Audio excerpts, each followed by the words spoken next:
Welcome to the Outer Realm with Michelle DeRoche and Amelia Pisano. Airing live on the United Public Radio Network, 105.3 FM in New Orleans.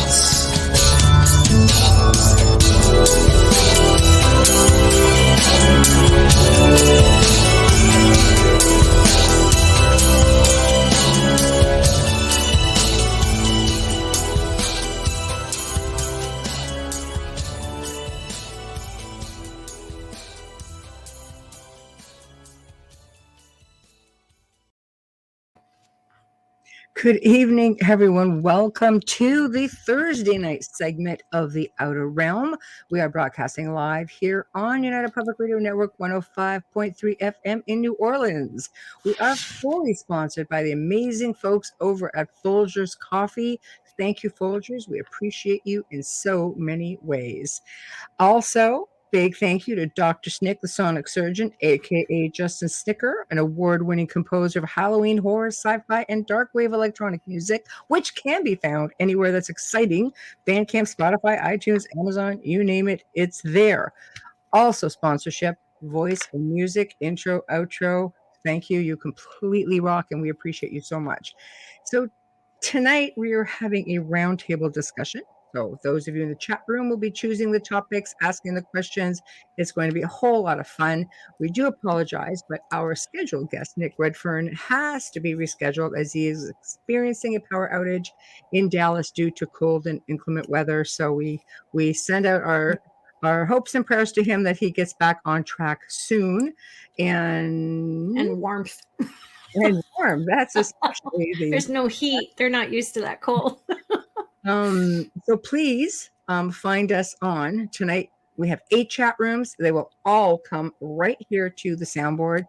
We are on Facebook, News on the Flip Side, Joe Montaldo, UFO Undercover, Canada's Most Haunted, we, Outer Realm with us, and get on to UFO Paranormal Radio, get over to YouTube International Public Radio, UFO Paranormal Radio, and join in the fun because the show is for you guys.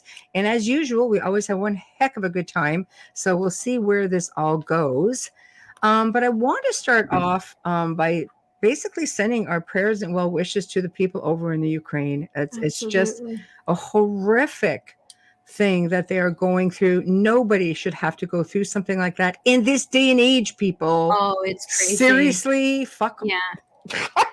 It's okay. If you want to hear even more about that opinion, check out Michael Moore's comment to Putin. He addresses him in his post on Facebook. Don't do it right now. No, you're gonna be seeing right here, right now. Might F-bomb again. I'm so annoyed. It's okay. I'm medicated. We have a good delay on that. Michelle's never sick, so this is funny. I'm just saying. Yeah. I know, Adriana, right? Yeah. So it's really Corinne. It's really not cool. Yeah, we've got Wayne who he gets the prize tonight. He was the first one in there. So, Michelle with the F-bomb. Yes, you Adriana, are medicated. Thank you for pointing that out again. Oh my gosh. Nick's on all the time, Tamara. He's always, you can go into our archives and we find are going to bring him on. He's on every few months. Every time he has a new book, he's here. So, but yeah. We are, we're booking into May.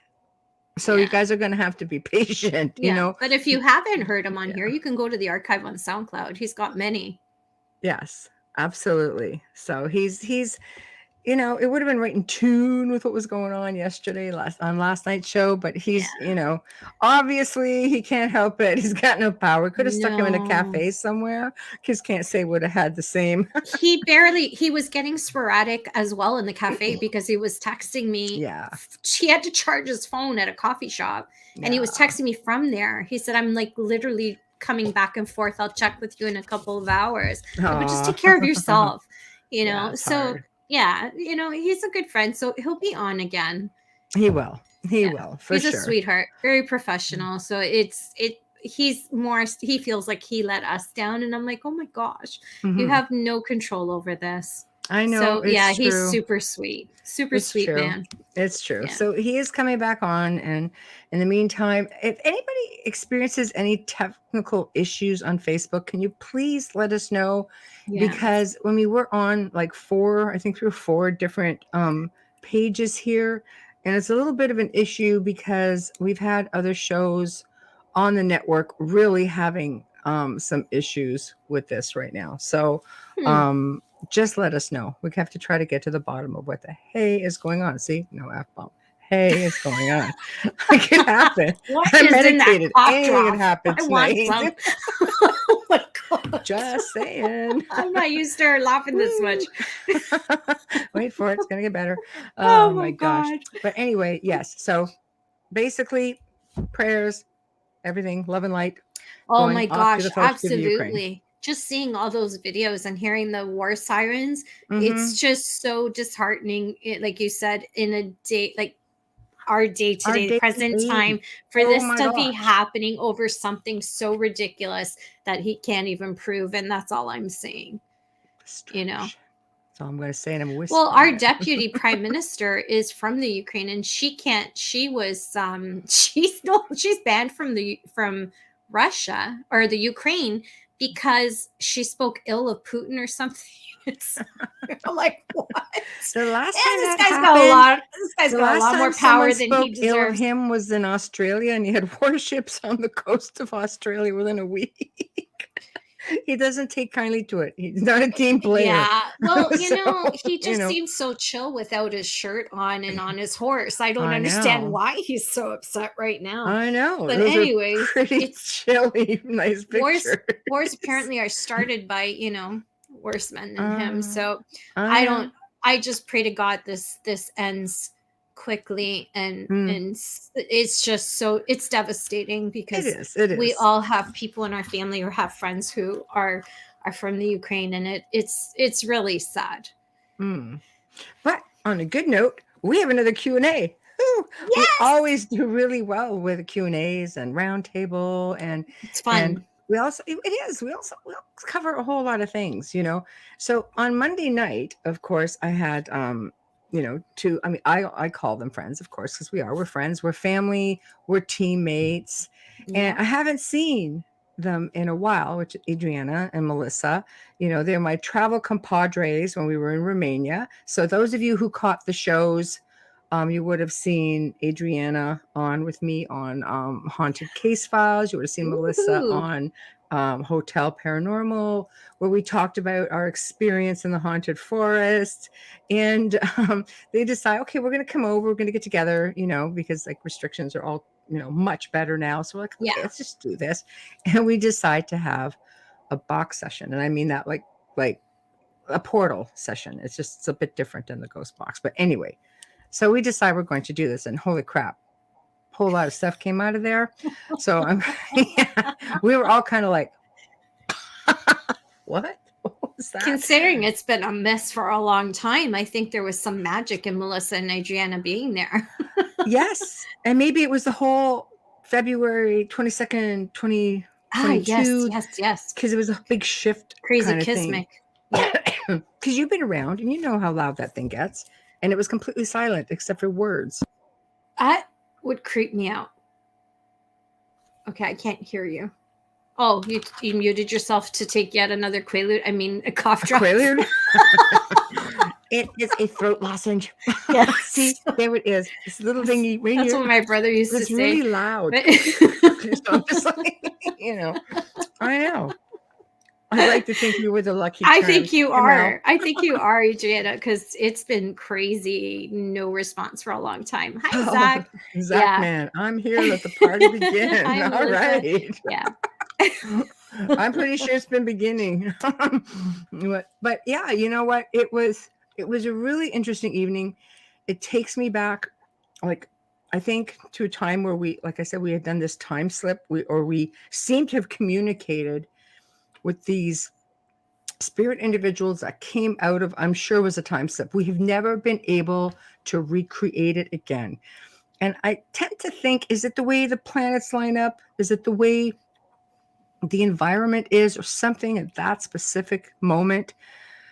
You know, like when we hit that time slip, it was like a year later, exact time, exact date, we tried it again. It's not going to be a second time.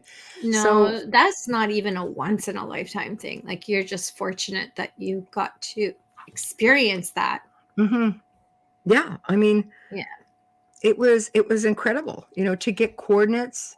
You know, you think you're listening to some old movie, all of a sudden you realize that people are coming through and saying, oh wait, there's a man and a woman sitting at the table. We're like, where? Oh, us? Oh, I can go do that. Look, oh there's my a door. gosh, There's a that door. would have freaked me out. You're in a plane. Do not go through that door.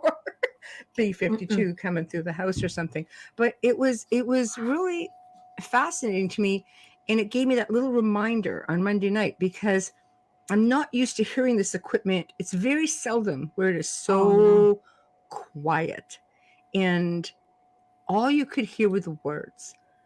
And it was, I can't give it all away because it hasn't been transcribed as of yet, and you know, not really sure of the whole picture yet, but I can tell you that it was very fascinating information, and it was validated by something that I got in an email just randomly to an individual that I follow, blogs and things like that. And I was sort of like, oh, and there was reference to this war and sort of deal. And they were apologizing, saying, you know, oh, we're so sorry, like this devastation. We're like, what? But at that time, things were not full blown. No. Right? So I look at that and I'm like, I don't believe in coincidences. No. And it was really fascinating. And you it's so exciting when the validations slowly start making their way. So I don't know. I'm curious to see what the big picture is going to be when all is said and done. Yeah. You know, the transcripts. And after last night's conversation, it's just like, oh my gosh. I had so many dreams and nightmares because of him. I said I would, and I knew it, even though I tried to will it away. And I did. We'll talk about that tomorrow, you and I. But I just, some of the stuff that he said was just flashing in my head. And then, you know, like it's triggering memory things. And I'm like, this is really, I don't want to deal with this right now. But you're the one that's like, and I always giggle when you say to every guest who comes on and talks about extraterrestrials, and Amelia sits there with a straight face going, well, I don't know, because I don't have those things happen to me. We're like, no. Yes, you do. And they're all laughing at me. I'm like seriously, this doesn't happen. I was fine until I watched The Fourth Kind. And still to this day, you've told me this is Hollywood. Many experts have said this is Hollywood, Amelia. This isn't real. And I swear to you, it scares the bejesus out of me. And I don't even, because you do hear of, you know, experiences going through things like that. I mean, they ripped her child through the roof.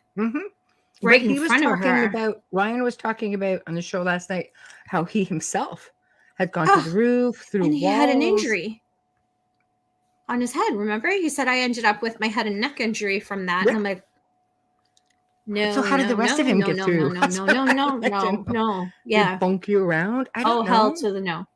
No. But you don't know. I don't know. It's hard because when you don't remember anything, a lot of experiences have vivid, you know, memories and details. And I don't have any of that. And I know people say to me, oh, but they can erase your memory. I'm like, yeah, but I don't know if I'm seeing these flashes because we're having the conversation and my mind's doing this because of the fear, or if it's real. So I know it's crazy because I talk to dead people and explaining that to people is hard. So what did he say? What did I tell you? Don't watch it alone and at night. And what does Amelia go and do? I watched Fourth Kind a few times. I can tell you when I read your book, I don't have nightmares. I have good dreams. There we go. Yeah. I don't know. We have to ask ourselves too, when I listened to, I mean, and I know the show is a work of fiction. It was a little bit like Paranormal Activity. You know, people would email me, "Is this real? Is this real?" No, the I show thought you was were referring to the movies because those were the bad. movies. Yeah, I mean, but the first one was probably the most compelling. After that, they got very silly, and people looked at that and said, Yes. "Is this real?" And I said, "No, but it's based on the different levels of oppression and attachment and full blown possession." It actually had two endings as to how some possessions are said to end. You know, suicide, or you take the life of another, that sort of Yeah. thing. There were two endings. Yeah. But when you listen, you're looking at The Fourth Kind, the recordings that they used in the film. Oof, were real. I have recordings like that. But they were hers. A lot of them, the voices were hers. The film, no. That's what it says on the movie. Is it? Yeah, the voice recordings of Dr. Blah blah blah. Those were hers but used the in the actual, movie. and it'll go back and forth and show you the real person and Right. the actor. Yes, and but I heard too that wasn't a thing. So I don't know. See, But that's the hard one. But if you're looking at the recordings for, you know, I have recordings that sound like that. So I have to think to myself, are we dealing with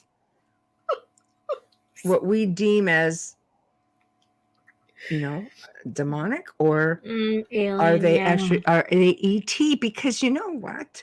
That makes them pretty freaking compelling to think that, you know, a lot of people think, no, these are demons. Really, they're extraterrestrials. If anybody would have told me a tall white hissed and growled, I'd have been like, shut up. No way. No, I know. This like, is, yes, Tamara, the one in Alaska. Sorry, I'm That's laughing because Zach said that, sorry, Blair Witch Project was way scarier than Paranormal Activity. I was laughing wasn't scary at all. Yeah, my head off through both films. Zach. Yeah, that's all I'm going to say. It wasn't scary at all, but I think what they tried to do is go through the process of invitation, Ouija board, infestation, little things going around, oppression, how people are starting to feel oppressed in the house. The first one was good. It went through the different stages, which I thought was done very clever in that way. But yes, Tamara.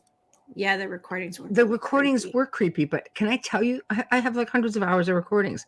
And a good chunk of them sound like that. She's talking about the fourth kind. The fourth kind. Yeah, they're creepy to listen to, but they are very common. Mm-hmm. And I just remember the first time I heard them, I didn't know you yet. Mm-hmm. I hadn't met you, so I hadn't heard any of those recordings till after I visited. And let me tell you, Michelle had to drive me home a few times. But anyways, it's a good thing. But I've heard scarier since, though, let me tell you. I know. I have to play you not while I'm in the house, because sound does bleed through. Yeah. So unless it's done with, like, this is why I'm saying when you get certain recordings, you have to put them through earbuds, because you don't want the sound to bleed out into the environment. It's energy. Because this one person we were assisting sent over this recording, and it was a growl like, I mean, I've heard some pretty dang impressive growls, and I have to say, this thing, it sounded like it was big and old and deep, and I mean, it doesn't take a lot to put, you know, my hair up. But oh boy, I went, oh, okay. So that's not a demonic. I would hate to see which ET it belonged to. You know, I love him, but I don't agree with that perception because of the way I see things. So I don't, but I think it's highly possible, of course. Mm-hmm. You know, he's not the first one to say that, but the growling and hissing threw me because of the way I see things differently. Well, yeah, of course, right? So yeah, it's just a little bit different for me, but I don't, I'm very, I respect him very much. I love listening to him. He's so amazing. And I learned so much when he's on. I really love Ryan, and I'm looking forward to learning more. You don't always have to agree with things. And I think a lot of that's because of my religious upbringing is probably that's what we spoke about. The mindset. It's easy for people to believe. I mean, a lot of people believe in angels and demons, and because it is instilled into us from very, very early on. It's what you're taught. It's what you're conditioned to believe. You know, if we were conditioned to believe in ET from the time we were very little, I think it would be easier to accept the fact that they're out there and they're responsible for so much. To a ufologist, for example, it's like no. Or people who've had major ET experiences, they're going to look at angels and demons and go, no, it's this type of an extraterrestrial or this type of an extraterrestrial. Where you have your hardcore religious factions who don't believe in so much in extraterrestrial. Some do, you know, just in a different way. And then you have your diehards who are like, no, everything is an angel or a demon. There are no such thing as ghosts. They mimic everything. You know, so I completely, I have a respect for everybody's opinion. But absolutely, it's really difficult because we are all still learning, and there's so much information out there that we're never going to know it all. But it's very hard to discount some because I've had experiences with both. I mean, coming from an attachment myself, being younger, but I also know there was ET experiences. So were they one of the same? I know that's hard. It's a tough one. Like I said, I don't not believe it. I just have a hard time accepting it because of, like I said, my Your upbringing, right. my experiences. Right. The demonic experiences that I've had, that I've allowed myself to remember, some of them, some I'm sure I don't, were always so dark and not what I would think ET to be. But then again, like I said, I've never had an ET experience, so I don't know what that looks like.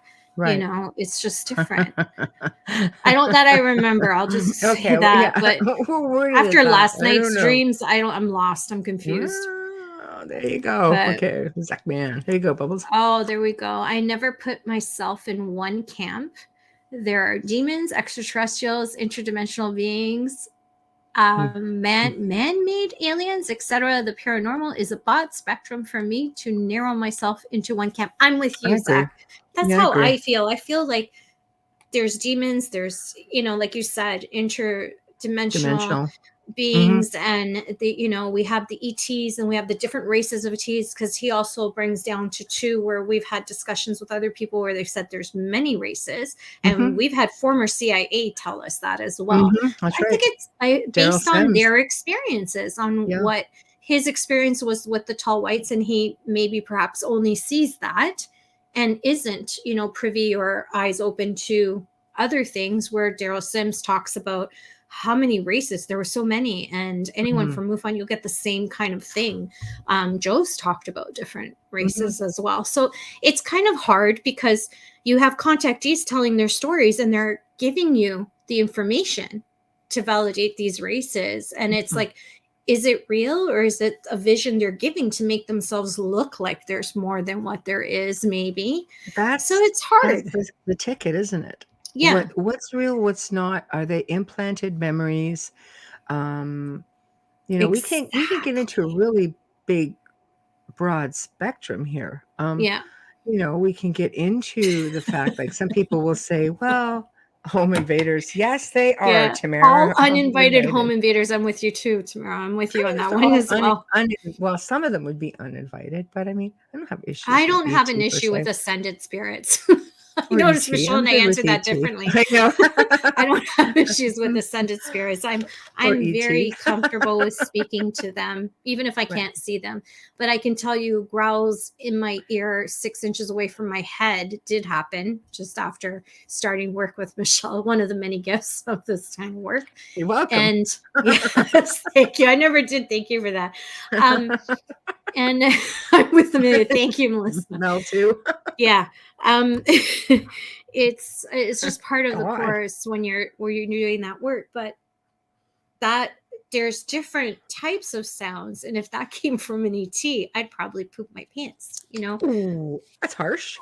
An ET coming out with that, like, I don't ever feel like they're threatening, except in the fourth kind. But but you don't technically see them in the fourth kind either. No. see It's all it. about the owls. It's all about the big Owls, eyes. yeah. It's all about the owls. Right. Yeah. Right. But those are lenses, technically, like Yes. for ET, right? Because of sensitive eyes. I think there's a lot of possibilities. To think that there are a lot of people there, because Preston Dennett comes onto the show. I mean, he's wonderful. He's returning. He posts a lot of really positive stories about people having good stories with extraterrestrials. Mm-hmm. So, there's so many scary ones out there. It always comes out to the probing. I know. If we are, if we are guinea pigs, if we're in a matrix that they control, with that whole zoo mentality, a lot of them think that, there are people who think that we are a zoo and this is where all the cryptids come from. And we're all one big melee of a planet that are kept, in check the same way that we cage animals. I mean, you take your pet to the vet, they check they'll stick a temperature up the wazoo, and that's it there, so I mean, they're looking at probing. It's like, oh, it's horrific. Well, sure it is, but we do it to our own pets. You do it to your child to get a proper temperature. Not up the butt. We Sometimes have those Zoom things from a meter now. You can just shoot at their heads. But technology, it wasn't always like that. I had the right? ear thing for her. I never stuck anything up her No, butt. I know, but sometimes you go to the hospitals and they do, or they have, depending on, Yes. So no, it is the most accurate core temperature. Yeah. So I don't know, but there's a lot of different theories. You can't discount, for example, a mantis. People think, oh my gosh, mantis. Like, Joe has given us some of his theories with it. Are they projections? Are they suits? Are they, That's but another thing. Yeah. I know people, or have read accounts, and I think I've met one or two who have actually had encounters with them. It doesn't feel like a suit. It doesn't feel like a projection. It is freaking full on right there. And one was pretty horrific. So how do you discount that? Are people having experiences with reptilians or draconians to say, well, is it all a projection of what one specific race may want you to see? I don't know that. Are they actually shape-shifting, or are they just projecting what they want you to see them as? Yeah. I loved the film that you told me to watch, and I had watched it once and I thought, ugh. And then after talking and you teaching me a lot about ufology and aliens, I watched it with a different perspective, a different mindset, and I really enjoyed it. And I can't remember. Is that the one where she goes up into the spaceship? Wasn't it a fantastic film? Highly recommended. It was finally something positive, because nothing negative came out of that. They came, they communicated, they moved on. And that's probably closer to real life than anything, because you can't sell a movie unless you instill fear. They sell a lot better. Horror films are known to. Sci-fi horror is known to sell more tickets. So, but that one was amazing. That's television. I think if people actually filmed things as they really happened, they would find it just as interesting. Like, so I said, like, when I can only use myself as an example because I was there. I can't say for anybody else. But all the filming I've done, I've enjoyed the experiences. They're great experiences. But at the end of the day, there's only one word they wanted to hear. No matter how many answers I could give you of what could cause certain scenarios, everybody wants the demon word. So everything else goes on the cutting room floor. Yeah, because nobody wants to watch a paranormal show where nothing happens. Psychokinesis. Yeah. There's never goes in either. Telekinesis. That stuff never gets on there. Not unless the poltergeists get on there. Poltergeists are really scary. They can be scarier than any alleged D word. I don't think I've ever seen, not in the last 5 years, an episode of, mind you, I don't watch a lot of paranormal shows, which is, I shouldn't say that, but I don't, because it's like work, right? So it's a little bit different. If you're a chef, you're not going to watch the Food Channel, right? Like I watch some because they're people I know that are in them. And that's why I watch them when you have friends that are on the show. Right. Never watched the one I was in, just saying, but I heard it was really good and it was done really well. I think I watched the episode with you and Jack only, but I don't think anyone's tackled poltergeist in a long time. And I think it needs to be done, especially right now. Well, it has its connections to the religious side of things, and it has its connection to the ET side of things. But, I mean, whatever it is, like I can sit there and because both Mel and Audie are in chat. For example, when we went to the haunted forest, it was an unbelievable equipment or experience. It did not need any sort of embellishing, for example. Yeah. The events that occurred happened in front of 4 people. So we all saw this, including the skeptical guy. He just kind of went, Jesus, when he looks at it and you're like, yeah, that's what I'm talking about. Now we know something's going on. Yeah. But when you think about it now, whatever was there, I mean, these girls came home from Romania to here, to Canada, and that thing still had a reach. When there's you no look boundaries. at it now, we figure it was under no-fly zone. So that tells me portal, Stargate, something.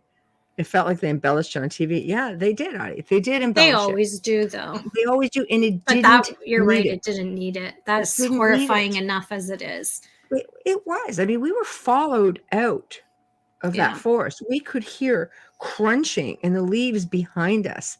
We could feel a presence behind us. We got back to the hotel. It was just like we were like 2 different floors. Yeah, see, Mel's like, we had visit for years. See? Yeah.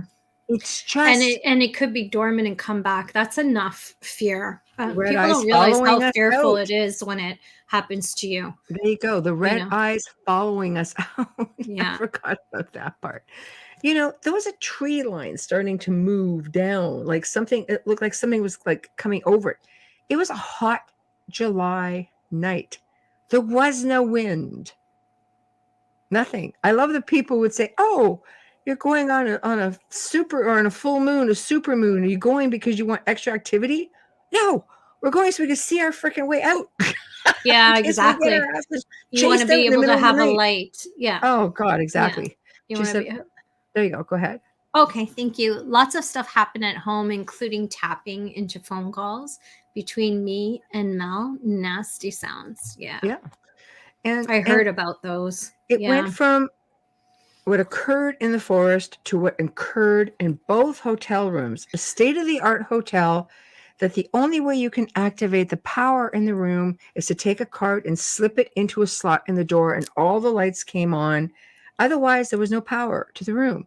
Yeah. Right? It's scary. The phone ringing, and we're just looking at you, pick it up. There's nobody there. This is at the hotel, like which a horror flick. Several kilometers away. From the mountain. And then all the way to the other side of the world. I have to say, I had no issues with things. Sorry, guys, but I had no issues. No, Michelle finds peace in that kind of noise, but it was not an issue. The rest of us, hi, Linda, my BFF is there. Baby talking Linda now. I do when I send her those emojis. She just doesn't know it. I'm like, Adriana says we had a visitor in the corner up on the ceiling all night. Ugh. Yes, because somebody got saucy in the I could see how that happens, though. I know. Yeah, but that's the thing. They have a way of, they're not bound by time, by space. They could take all the time that they want.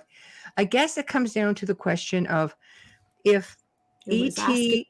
I was asking for it. No, it was asking for it. It was asking. Oh no, Jenna, you might want to relive that in your mind. I heard it was really bad. It got to me. Yeah, I could understand that. That's what it's trying to do, and they're really good at it.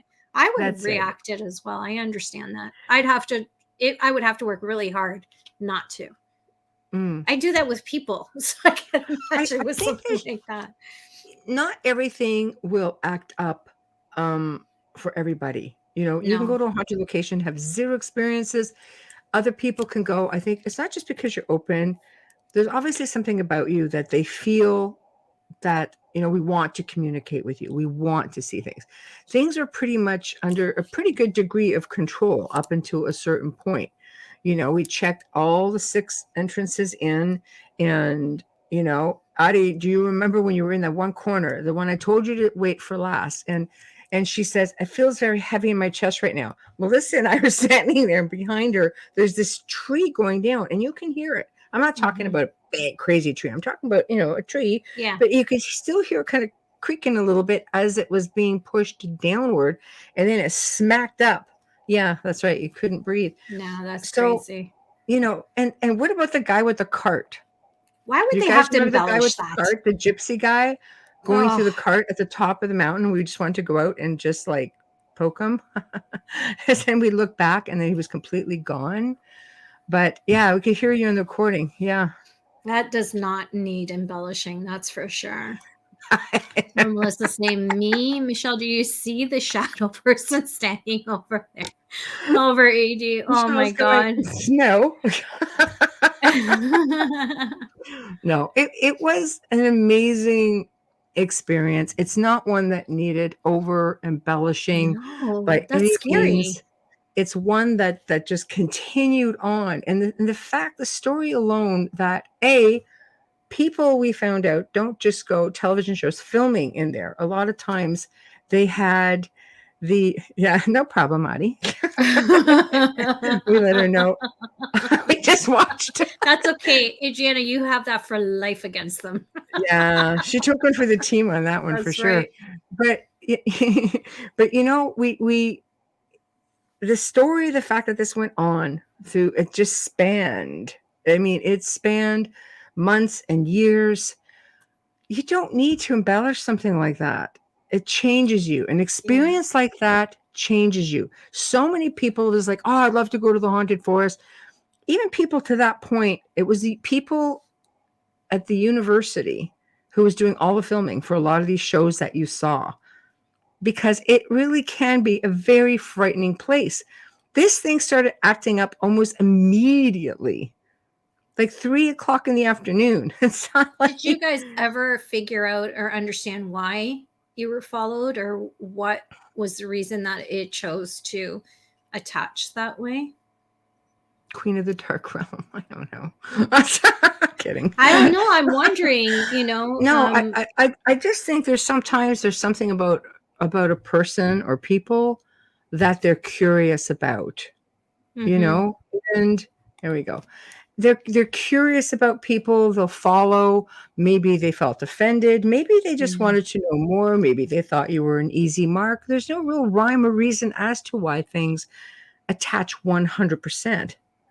Go ahead. Yes. Adriana wrote 100%. I actually found it tranquil and inviting all day, but feeling like we were being watched. That's uncomfortable. Mhm. Oh, Yeah. the whole time we were there, I had a nap. We were just laying there, and just we could feel things just circling around you. Okay, Mel and I are connected. We have been told for years that Mhm. that will do it. Maybe it does have And I something made to it do. mad. That is the key one. So I'm not maybe I going made to it mad. lie. Maybe. I'm Yeah, not going maybe. to lie about that. Hi, Cece. Hi, Cece. Um, my BFF from BC. Maybe it liked Michelle's perfume. Scent is one of the most powerful triggers for memories. I don't think you've ever worn perfume, I have usually you? wear oils, things like Yeah. that. Yeah, but I don't know, maybe just my volatile personality. Oh my Like, god, shut she's up. not I don't volatile know. unless she's behind a steering wheel. Just saying. Um, Exactly. now I've got backup. I got Adriana and Melissa to But agree with me on that one. But you're a good driver.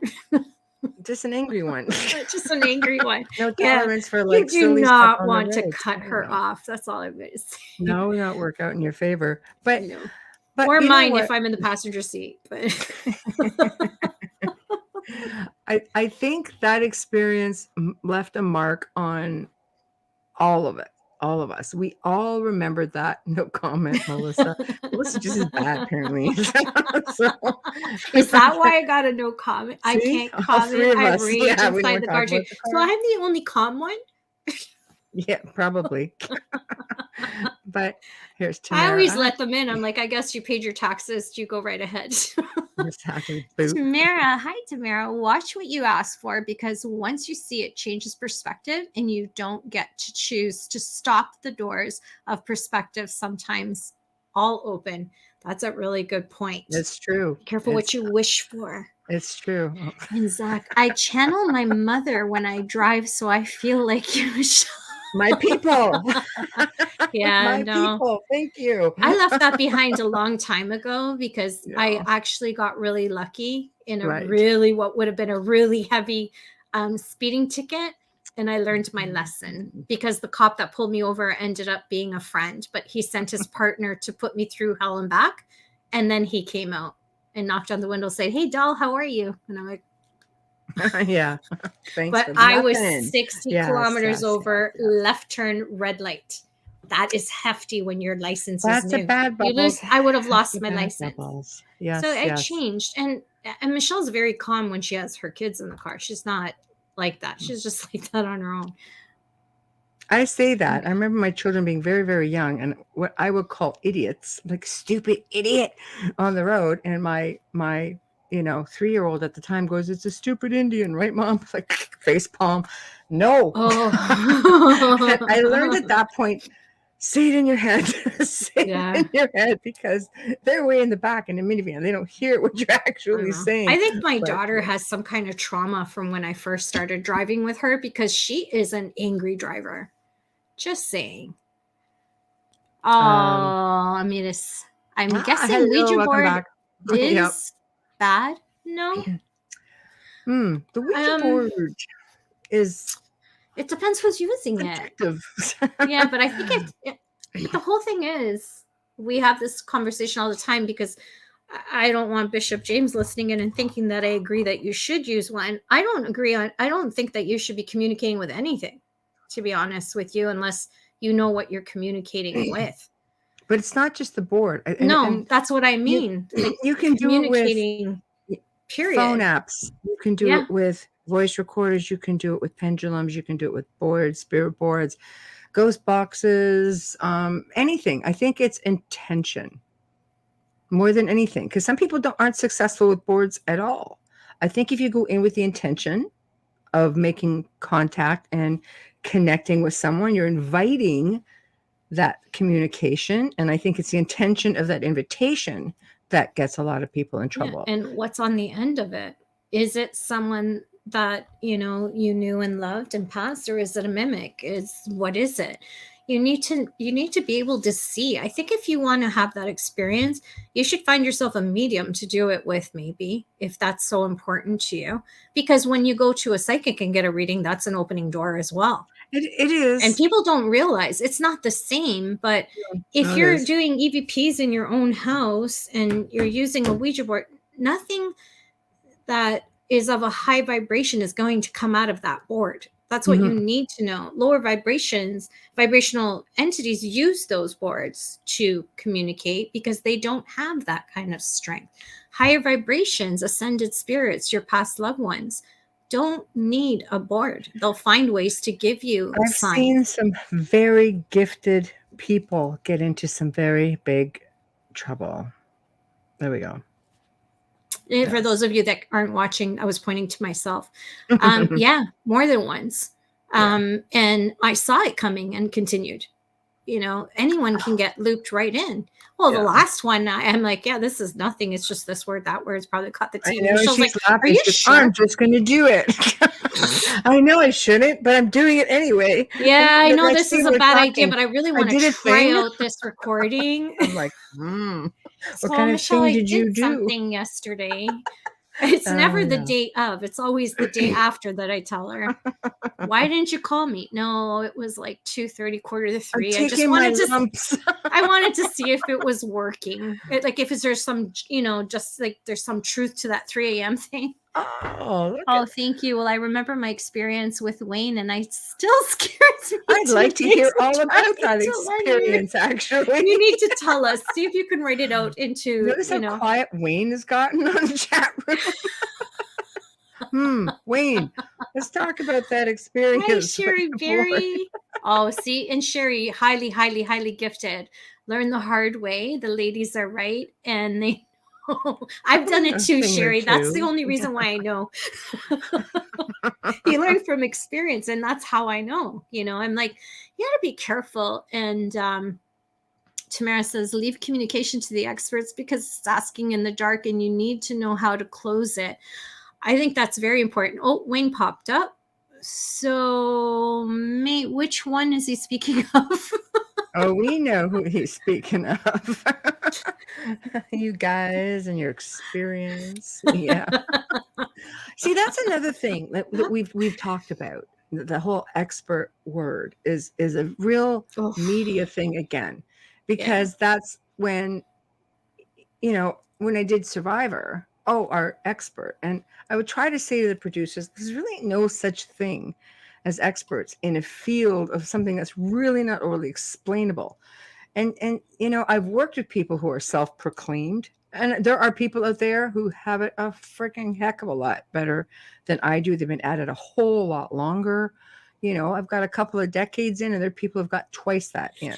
You see a heck of a lot more scenarios, but I know enough to keep myself out of trouble and a whole lot of other people as well. But it is a really strong term. And, like I said, I've worked with somebody who now is just like, when I think back, I'm like, oh my God, I am surprised we didn't get our butts handed to us on a more regular basis. Just being careless. Yeah. But you don't know until you go through it. Mm-hmm. You really don't know. You have to experience something to understand it in the paranormal field, because even when you experience it, you don't understand it. Mm-hmm. When I look back at the cases that I worked, like cold murder cases and things like that, I didn't realize there were attachments on these murderers that I was channeling to get answers. Mm-hmm. I wouldn't do that now. I look back and I'm like, what were you doing? Like, seriously, what were you doing? Wayne speaks out. I don't even recall that one. When did we do the Ouija board? You know what my memory is like these days. Mine is just like yours. How did you guys learn about all this? I got 20 years into making it my job to know. Yeah. And that's dealing with a lot of people who basically went through the same experience and bringing things in. I think people associate the experience with, a lot of people have to associate a terrifying experience with something physical. I think a lot of it, even why some mediums use cards when they read, people need to see something physical to believe in it, to touch it. But realistically, your intention or your mindset isn't something you can physically touch. It's easier to say, I used the board, it was in the board, I brought it in the board, it came out of the board, when realistically, the door was opened without the board. It's coming through Portal. You. Yeah. You the are intention. that You portal. become the portal. That's the thing. Now. You're the connection. You're what's allowing it to happen. Think about where your hands are. Think about what you're summoning, conjuring. What did he say? It's in their DNA, I'm sure, after living in the same house. Wow. Wait a second now, brother. Wait a second. Wow. No, I think it's easier for some of us. He goes, I'll remind you later. I still like to hear about that. I like Tamara's comment here. If you're born sensitive, you have the choice, but learn to deal with the paranormal. Dealing with it is a good way of putting it. You do learn to live with the noise. I'm more, I'm not afraid of things, but I startle so easily, which is so weird. So if something comes at me as a voice, that'll throw me before a vision. It's weird. It's that physical thing again. Like you're seeing a manifestation and you understand it, or you're seeing it in your third eye and you get it. But when it comes at you from nowhere and no one's home, it's like, ugh, it kind of chills. It can be pretty frightening for sure. I don't acknowledge them, though. I can tell you that. I don't carry on a conversation. I know some of you do, but I don't acknowledge it at all. At all. I just ignore it unless it's mimicking my daughter's voice, because of course I respond. And then I realize she's not on the same floor as I am. Spirits can do that too, though. Yeah.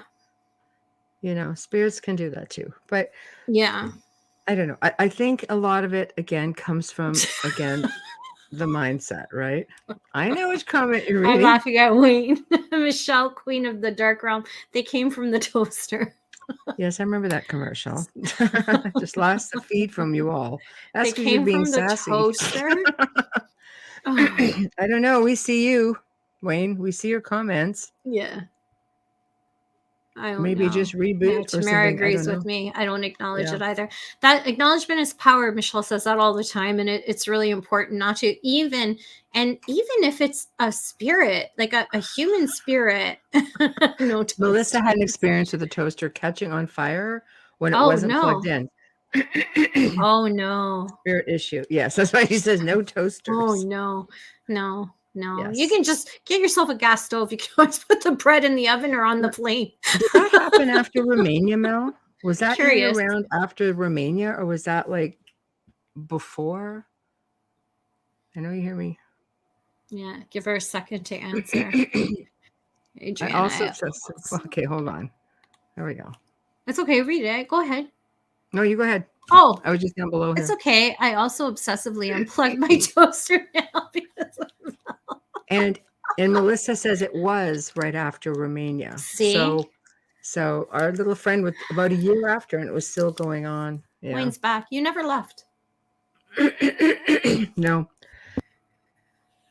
No, exactly. That's pretty frightening when you think about it. Like, how things can have a very long reach. But do you remember we worked with an individual who, this is Amelia and I.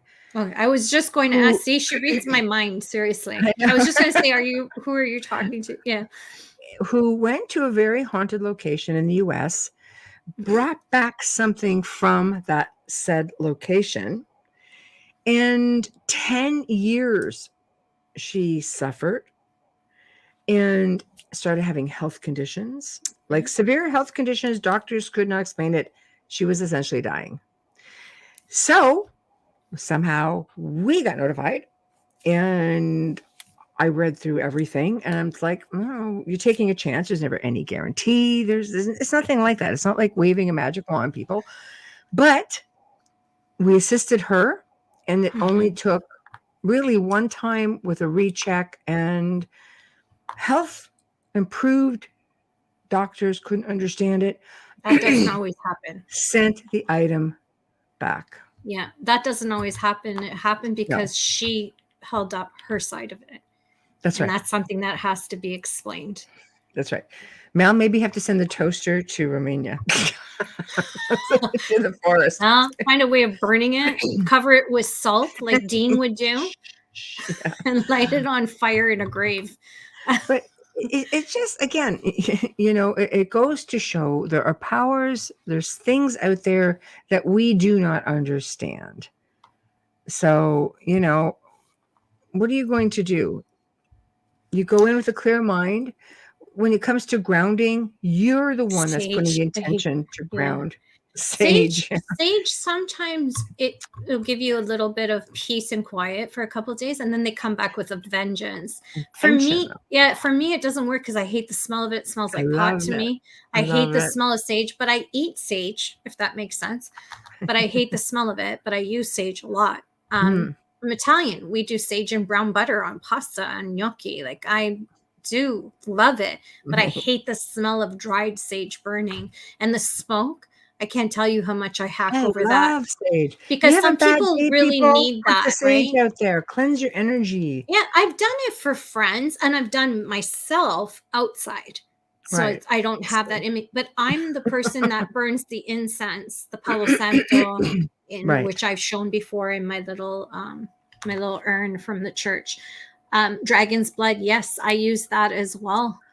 Yeah, salt, white candles, always white candles. Yep. That's one thing I'm really strong about. I never light colored candles, and unless they're like off-white or like natural. I love natural beeswax candles, and I used to make them, and I used to try to get into that whole thing of the decor and having I could never light them, and I could never use them. And it's because, to me, it goes back to, occultism. It's a different, for me, it's that whole thing in my head. It has to be white. Zach, man, the only things I take from paranormal hotspots are memories and maybe cigars. Burn the cigar and leave the cigar there. A sage cigar. That's all I'm going to say. Leave the cigar there. Yeah, maybe it's like a sage cigar. Might be a good thing to offer the spirit the cigar. Yeah, good offering. A good cigar for sure. Yeah, for sure. Yeah, I think there's just some places you go. When we did the forest, we went in with the full knowledge of what we were getting into. We went in with general information because we didn't want to know too much. We wanted to have the full on experience. And I'll put this up. And with that being said, go ahead. Remember, the forest took my bracelet after I took the piece of wood. Why'd you take the wood? We all have wood. That was terrible, Michelle. No, pretty much sure I got some from every place I've ever visited. In the most listen to yourself. Want some? All my friends said, "Bring me back something from the forest." Okay. Oh no, it's just the way you said it, because we were bad. Thank you, Adriana. Someone who I can relate to. Guys. You never take anything from a haunted location. It did take her bracelet, though. That's true. Yeah, I would much rather have my bracelet than a piece of wood. And don't get me started on that. I would much rather have my bracelet. Oh, I need to do that next time I go to Gettysburg. See if the presence of a cigar will trigger paranormal activity. I think Gettysburg, you're pretty much guaranteed paranormal experience. I have mementos. I'll leave that right there. I think you're pretty much. She has a cannon in her backyard. Adrian, I would do it again. Oops. Yeah. Okay, Brittany. Though we went in knowing full well what we were up against, what we were coming in. You always go into a location, because in a lot of locations nothing ever really happens. But I don't suggest seriously for someone for the first time. That wouldn't be the first place you want to start. No experience is not everybody gets experiences. I've read accounts of people staying there and had a nice little campfire. But the three of you could handle what was given to you. Some people can't, and you have to be careful. And don't just go investigating a place because it's abandoned. It took us 2 days to find the actual clearing through hiking out. Because there's two clearings, so we had to get the right one. But no, I agree. Not with a you. local. We could have grabbed a local. Couldn't get one to come with us. No, but they couldn't just draw you a map or something. No, you knew where it was, but there's two. There's actually two clearances, and it's you had to figure out which one it was. We had a lot of really back roads that were just really bad roads. Yeah, there are no roads there. This is my point exactly, Melissa. She said we had each other's backs also, not strangers and not alone. That's what I mean. Like, you can't just go in there with a group of friends.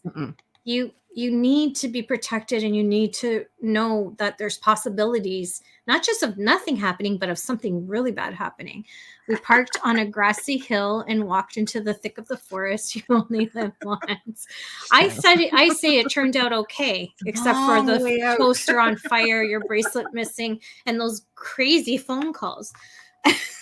It's not accessible by roads. No, it isn't. And you know most creepy places aren't. The funny thing is we were like maybe 3 days behind Ghost Adventures while Mr. Bagans was having a meltdown in the forest with some overwhelming crazy thing that was happening to him and crying. Really? We're napping. He was there? Yeah, we were 3 days behind them everywhere. Oh, you're kidding. No. Oh, I didn't even know he did. See, I don't watch this show, so I didn't know. It was, again, you have to think to yourself, like, I mean, again, it's his experience. I wasn't there. It can be very, very overwhelming. Well, maybe those demons didn't play well with his demons. Maybe. I don't know. But I don't know. Best nap of my life, right? You And could again, lay in there and you could feel things going around you. You knew you were being watched, and you just take it in. And I think that was very helpful in what was to come. I feel like I'm being watched all the time, every single day. I don't remember not feeling like I'm being watched. There is an island near Italy where the locals won't even, Peroveglia, even hire you a boat to take you to the island. Inside joke with Michelle. The way you worded it. She has told me that she's going to get there, and I'm like, it's against the law. But it's still against the law because the contamination from all of the bones on that island. Let me just tell you, I've told Michelle this before. Reagan's was there. You know how but that was before. And the Italians are really quick and don't go writing me emails because I'm Italian and I know are really quick to take on the media. So, Zach Bagans is a big deal in Italy. His show is a big hit there. But, Peroveglia, instead of saying go to hell, in Italian, they say go to Peroveglia because it was considered hell. And she wants to take a boat ride there. Bring a mask, you'll be fine. Yeah, it's not like that, sadly. It's yep. It's really bad. Take one for the team at any given time. Yeah, I wouldn't take the Peroveglia, not for the legal issue, but for me, it's sacred because so many people are there. It's so thick in ash from bones. It's dangerous. You can't walk on it. It's gone too far because they've never taken care of it. And it's so badly contaminated. There's all kinds of illnesses that you could die from just being exposed, your skin, first of all, you can't get to the island unless it's summer. Do you know how hot it is in Italy in the summer? It's like Vegas in Italy in the summer, ocean or not. It's freaking hot. You should be covered head to toe hazmat suit to go on Peroveglia, but you don't even know if you can take a step. It's like stepping in 5 feet of snow, but you don't know it's 5 feet of snow. That's what that ash is like. It's highly dangerous. No, I know you're joking. I know. Yeah, I know. I'm the same way. I know that you are. But but the first and foremost would be that one because everybody was just dumped off on that island. Yeah, whether they had TB or whether they were orphaned or whatever the society didn't want to deal with, they just dropped off on that island and they perished. And it went on for years and years and years. And that's why my mother used to say to me, if you're bad, I'm going to send you to Peroveglia. And I never knew what she was talking about. Yeah. It's just like, over here, it's all the asylums, not so much just like throw them on an island. There's a lot their bone ashes aren't sitting on the entire island. Right. That's the only difference. You can get aerial shots. You can't even get a drone over that island. Like it's so, I don't know what they're protecting. It was included in one of the shows that I did with Joe. There's a lot of photos out there. A lot. Yeah. We included a lot of photos for people to look at. There's quite a bit. Actually. But I don't know if you could do that now. Yeah, I don't know. I don't know how old these pictures were, but some of them look pretty recent. So I don't know. I imagine there's a degree. Yeah. Drones and the new people that own it, they go in with ferries or boats and then they just send a drone up because that they can do. They just can't step foot on it because they don't know the level of contamination and the bacteria that's on there. That's all. Right. But there's a lot of really great haunted locations that you can go to. And, you're looking to go to a place that, I found Romania to be very inexpensive for what it was. Yeah, and when I say for what it was, there's so many locations that you can go to where you would least expect it. Melissa, if you remember the hotel we were staying at when we were in Bran, which is where Bran Castle is, and we were bunkmates. So she was asleep 7:00 in the morning, which is an ungodly time to be woken up. Just for saying. Michelle. Right? It's like, I'm in the land of the vampires. Leave me the crap alone. I want to sleep. Yeah. But anyway, something was right in my ear and it went, Michelle, just like that. I'm just like, and I turn around and I look at Melissa because I'm like, what? And she's so cold. $24 a night. Oh yeah, it's cheap there. Wow, that's a good place. Places I stay at, I leave more than that per day for a tip for the maid. And these are beautiful Wow, places. that's It awesome. was I'm sure it beautiful. is. It's all The terrace that historical. went all the way around this house, and it Yeah. was just beautiful. The I hidden did not hear because gems. he was sleeping, but this is his male voice, just like really loud. It was like, Yeah. But yeah, It's startling. It's startling. and It's it not happened again necessarily in scary. Brasov. We stayed in Brasov. Yeah, we were a kilometer from the castle, which was nice. But Brasov was the same. Something woke me up there, and I'm just look at Melissa. Melissa sleeps like a freight train could go through the room, and Melissa would not wake up. That's my daughter. You could have the phone right next to her, and she doesn't hear it. It doesn't happen. It doesn't happen. But yet you have these things happen. Okay, I don't want to talk about the garden. The garden knows. Everybody knows. No, tell me, please. I hate, and I don't know why. I don't fear gnomes. There's just something about the way they look that I don't like. That's all. Their appearance doesn't please me. They're adorable. So yeah, why don't you just go ahead and tell everybody what you did with the stupid gnome? There were gnomes everywhere in Romania. It must have been like the one year where they were on the terrace. Popular. She may have brought some at the door. Wow. You may have. Yeah, open the door and I'm looking at this really good friend. Looking at me. You know she loves you when she's picking on you like that. What? There was 100 Michelle was not happy. Well, yeah. Garden decor. They're obviously, they're all over Europe. They were everywhere. Big ones, small ones. I'm like, why do I see gnomes? They're all over Europe. Freaking everywhere this year. I've been to Europe before. Only this one place, this Go one to a year. small village in Italy. You won't see gnomes. You'll see like the third eye hanging and there was that too. The pepper and the corny. Yeah, you'll see that stuff in Italy, but you won't see garden gnomes. And then everywhere you go, you know, most obscure places you see in the daytime, all over, ladies of the night, working girls. That's what I call them, working girls. Oh, in Romania, isn't it? They get dropped off everywhere, dropped off. And Adriana goes, "Oh, those are parachutes." I'm like, "What?" She goes, "They call them parachutes." I'm like, "You call a streetwalker a parachute?" She goes, "Yeah, they just drop them off on country roads." Yeah, you just see them randomly on some country road with nothing around, and they're just. But Romania, isn't it legal? Like Germany, Berlin, they have red light districts. You Amsterdam, know, I think it's legal. I don't know, but I thought the term it's not. Oh, legal. Not legal. And I found the term to be very. I'm like, what's a parachute? Like, well, I don't know. It's That's the culture. A horrible thing. I love it. Come to my house and you'll see a skull nailed above the garage doors. Not one of mine. Okay. I take very good care of mine. The skull is protection. The Mexicans believe that as well. I have a crucifix that one of the listeners when I was on the show with Bobby made me this crucifix with different stones, and she put a skull with pink sapphire eyes in it. Yeah, a lot of some of the Jesuit stuff, they were crosses, crucifixes, and they had the skull and crossbones at the bottom of them. No, this is just a cross, right? A skull that sits right in the center of the cross to honor the dead, right? It keeps the homeless away. Well, your house, period, keeps the homeless away. Parachutes, because great.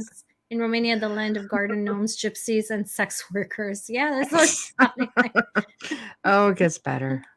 It gets better. It keeps the homeless away. Terrible. Yeah. It apparently keeps the Amazon guy away too. Oh my gosh. All I know is that there's for anybody, because I think probably the excursions of all these places that we've gone, people ask about Romania the most because it is a mysterious place. And then it is beautiful. It's right. It is beautiful. Romania is probably one of my most favorite places ever. It's very near and dear to me. But while the girls were over, of course, we, because Adriana and I, of course, and my son were in Scotland, and we were in the south of France a few years ago. And I said to her, I said, 2 years after, I've been there, so I decided to look through my pictures. Why? I don't know why it took me so long, but I'm looking through pictures and I found all kinds of, stuff. Some of it's pareidolia, of course. Some of it's like darn freaking heck, it's something. And then, of course, in one shot, there's a gray alien in the window for real. So I show it to her. She's like, what? That's like, yeah. You wonder why some things you don't notice till later. I like what Wayne wrote. In England, they call the streetwalkers the ladies that raffle their donut. The blitz slang. Oh my word. We're going to have to use that with the relic hunters next time. Ask them if they know what those are. Oh, yeah, that's interesting. That's interesting. Maybe not on air. Wow. That is funny. Oh my gosh. But, so is it just England they say that? I wonder if they say that in Cornwall. I have to bug someone. That's hilarious. Yeah. I love that. But I don't know. I think if anybody's had some like paranormal experiences in other countries, or just throw it in chat, and we can talk about it, because we're just kind of like, Hamilton would possibly Hamilton would possibly I feel bad. Yeah, I'm going to leave that one right alone. But I'm not touching that one. I've heard a few stories from him, so I'm not touching that one. I was just like, I've got three brothers, and that's stuff. Show, so we should get back on track. I know. I've got three brothers, and I was in shock with some of those stories. But anyways, yeah. But, so yeah. But I think the more history you have, the older of a place that you have. For example, this side of the world, it's not that we're not haunted. We don't have the same. The intensity isn't the same. Any place that I've traveled overseas, it's just been completely different than anywhere here. Hold on. Not super paranormal, but amazingly spiritual, mm-hmm. calming, and full of energy. Stonehenge with Mel, it was life-changing, I would imagine. Yeah, it's absolutely. Also a power spot. Yeah. So you're going to feel that for sure. Yeah. I mean, I hope I'm saying your name right. Is it normal for one to be afraid of these things? Can they hurt you? Are you referring to the gnomes or what? The gnomes. So yes, you. They're garden statues. Yes and yes. It's quite normal to fear things that you do not see. Let's face it. Something comes after you or comes out of nowhere. You're hearing things that are going on. It's going to be unnerving. Something touches you, it's going to be unnerving.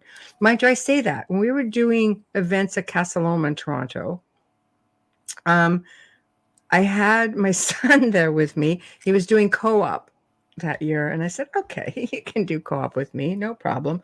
So something touched him, and he just stood there looking at me. Coughing fit, sorry. And I go, you okay?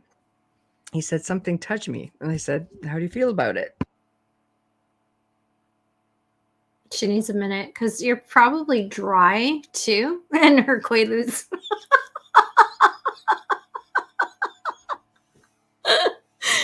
Oh my gosh. Taking in too much air. I said, how do you feel about it? And he looked at me with a straight face and went, I'm okay. It's different when something reaches out. Yeah, that's good that he wasn't startled. I don't know why. Like you said, the physical, the seeing, and the touching, it's all right. But the voice is out of nowhere. Like, what? It's just when you can't see it, right? It's throw things at you too. Yeah, there was something in that tunnel, or someone, spiritual, that would throw stones at people, and it was just like Waverly Hills, hit them and stuff. Yeah, the death tunnel. They get a ton of activity there, and you can see a lot of it in the death tunnel. You know what's really haunted, and people, maybe I shouldn't be saying this, because I'm thinking it's a hospital in Toronto. Maybe I shouldn't be saying it, because it is open. They are using the hospital. It's not abandoned or closed. So I'm not going to say which one, Sunnybrook, but I'm not going to say which one. It is majorly haunted. I remember taking my dad there. Even when I say his name, sorry, but I taking my dad there, he had skin cancer that he had to have removed, and he had several tests there. And I remember taking him, and as I was approaching, and I had been there when I was younger visiting someone, but I hadn't been there fully. You know what I mean, like with all my senses open. And I remember before approaching it, how heavy everything felt. And I still had several kilometers to get there. I'm watching this GPS and I'm like, what the hell, is something going on here? We're downtown is, like downtown is heavy to begin with, downtown Toronto. But going in the hospital, holy crap, it was nonstop. I had to bounce everything off. It was nonstop. It is severely haunted. I looked it up. They use that for TB, just like Waverly Hills, and they did have orphans in there, and they did have psychotic. It was an asylum, yeah. And I researched in old asylums and old hospitals. Yeah, it's just terrible energy. Also, these happenings, can they cause deja vu? And then Wayne adds, I always thought the deja vu was something that happened to someone who is previous life had their life needed ended, I'm guessing. Ended, yes, prematurely. It's as though you had to come back and live the life you were meant to. Very cool. Well, I think with deja vu is also it could be different things. There's a belief that we live our lives simultaneously. That's what it feels like. Dimensionally, that we are experiencing things in other places. There's a belief that, of course, we travel when we sleep. And if that's the case, then it would be, if you are traveling and then you see it in real time, you go to a location, it's like, I'm having a deja vu because you were there before. Maybe you were there in a past life. Maybe you were there the night before. Maybe it could be like imprints. It's really hard to explain. Second half of Wayne. That's why deja vu happens hot and heavy when you're young. Okay, Michelle. You're young, but then you get to a certain age and it all seems to stop. It's like once you reach the age you're checked out, you start living over. I hope that's true because I still have them really. And Michelle knows, I've told her, I have them so bad sometimes that I'm nauseous when it happens, which leads me to believe it's interdimensional, like it's multidimensional. Like not interdimensional, sorry, multidimensional, because of how sick I feel when I'm reliving that moment. I'm like, what the hell? It's like a blip for me, when a video just sort of, and then it straightens out. That's what deja vu feels like for me. And I get like really nauseous from it. But deja vu is so prominent in my life. It's constant. I think I can name off more days I haven't had it than days that, like, I can count the days I haven't had it and can't count high enough to how many times I've had it. That's crazy. It's severe. But I wonder sometimes if it's because of remote viewing. That could very well be. I think so, because you're in and out. Amanda said, because it's happened several times when I was younger. It was like I left my body and came back in it to the point I almost passed out. That sounds like you are leaving your body. Yeah, it sounds like out of body experiences. Deja vu is reliving a moment and knowing that you've already seen this or done this. It can be really, it can be really frightening, leaving your body, because there's a lot of things, there's a lot of theories that go along with that. Some people believe you can do it quite safely. Some people believe that some people believe that you have to be careful because you have like an astral cord, and like I was always taught by this one aunt, you need to be careful because something will cut your astral cord and you won't be able to return to your body. But there is a theory that things can step in. When you hear experiences from people who have been in comas, for example, and like sometimes they're, maybe in a coma for a week, a few days. Some people have been in a coma for months and years, and all of a sudden they come out of it and they have no idea who their family is, who they are. and people will say, oh, well, they've been gone for a really long time. But it's happened to people who may have been in a coma for just, a few days, or maybe they're in an induced coma because of an injury. Something else steps in. You have to worry about Their spirit can't get back in, because the spirit just does not sit in the body that's laying dormant day after day after day, nor does it do so when you go to sleep at night. It would be like sleeping in your car in the garage every night. It doesn't make any sense. You can leave the physical when the body itself is at rest. So I don't know, like when you think of like these theories, I'd be terrified to go freaking go to bed at night. Like what? Think about it. I'm going to do a quick station ID before Absolutely. we continue. Okay. There's a whole thing about tethers. You're listening to The Outer Realm with Michelle DeRoche and myself, Amelia Pisano. Tonight's show is a roundtable discussion, and our guests are the chat room. They're picking the topics, and we're having a blast. We are live from the gorgeous city of New Orleans on 105.3 FM radio, United Public Radio, streaming on YouTube, UFO Paranormal, International Public Radio, UFO Gods and Extraterrestrials, as well as all of our Facebook group pages, especially Canada's Most Haunted, and of course ours, The Outer Realm. Please join us if you're listening on there. Please give us a like on our group pages.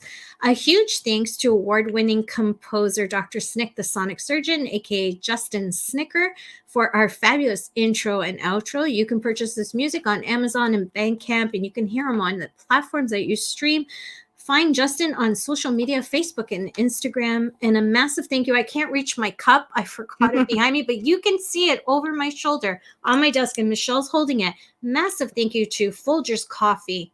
The best part of waking up is Folgers in your cup, but it's also a great way to wind down.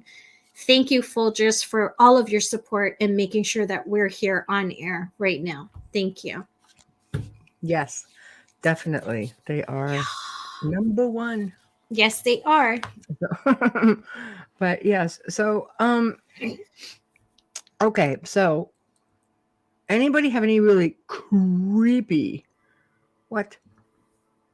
okay, Adriana, I would say creepy stories. I want to hear creepy stories, but Adriana's got a question.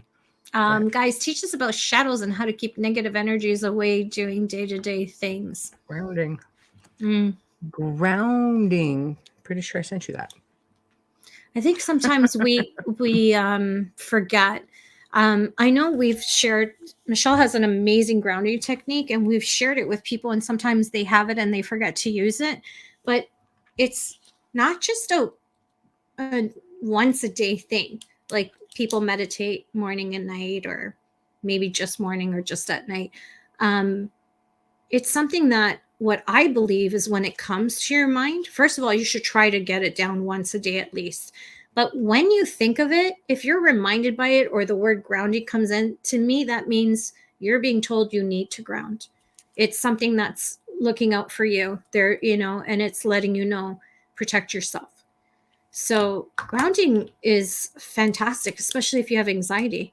It really helps with that. Even if you're not into the paranormal, it helps with anxiety, helps with depression. It helps being in crowds. If you have that kind of phobia, like I get really anxious if there's too many people. Grounding is being a tree. That's true. It's definitely different for everyone. How about the time I woke up with a dark being in my room and I couldn't breathe, and I tried to ring my bestie Wayne. Uh-oh. Said bestie. Yeah, Wayne, why don't you tell us about that? Yeah. I believe his experience was on Paranormal Survivor. Was it season 2 or 3? No, season 3. And they covered that story, a little bit embellished. But again, it would have been really. Oh, you don't want to go ahead. Okay, whatever. It was really unnerving. He was in bed, and he woke up. Or were you just going to bed and you noticed? I think he was just going to bed, and he noticed that he was being held down and he couldn't get up, and he looked up I'm going to like speed through the whole without all the details. We can bring him on the show sometime and he can talk about that and what it's like to live here. It's been a while. Yeah. But he saw these big red eyes that looked like almost the size of melons. And he finally got himself to the point where he could get up and he just yelled out, like, go away, get out of here. And he tried to, and of course, the cat's freaking out, the whole 9 yards. So that was a validation to him. When you have an animal that freaks out, something's going on, something's going on. So he tried to call me that night. He tried to text me that night. My phone did not ring. The text messages did not come through until morning. And I saw all of these texts and I saw that the phone had rang. And of course, I called right away and I'm like, what is going on? And he basically just goes, something that was in the house. And he felt very alone and frightened. Yeah. He did. It happens sometimes. So I they came interfere. over and did a clearing, of course. Yeah. They interfere with you trying to get assistance. We even see that a lot in stories even now. Of hauntings and that are being put in films, without giving away all the names of everything, because I'll be here all night. But we do see that where often in the classic, which I will say the classic Amityville, when she's trying to contact the priest, she is asking him why he wasn't there, and the line cut went dead. And that's happened to a lot of people that have had oppression and possession. Saxman says, a few nights ago, I woke up in the middle of the night to my bed shaking, told whoever was doing it to stop. After that, my cat buddy Peanut jumped on the bed and the shaking stopped. Dark spirits are known to be afraid of cats. That's true. Hi, Mama Polly. Mwah. I love her. I was wondering where you were. Oh, Polly. I love her.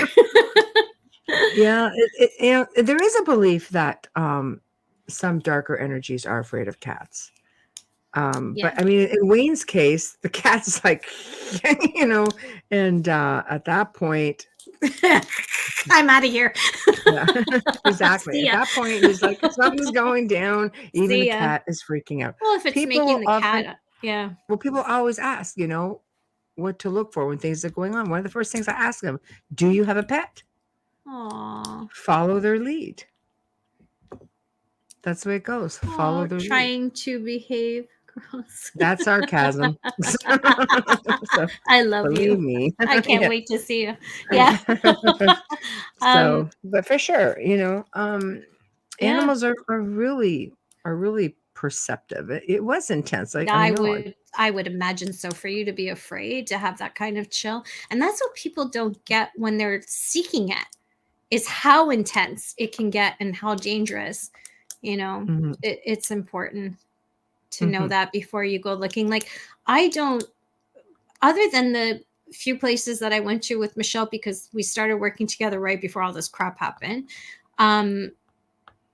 I've never gone looking for it. It's always happened to me where I just happen to be in a haunted place and I don't know until I'm there. And then I'm like, wait a minute, like, this is just, or I'll have hesitation to go somewhere and I back out of plans and then find out after that something had happened.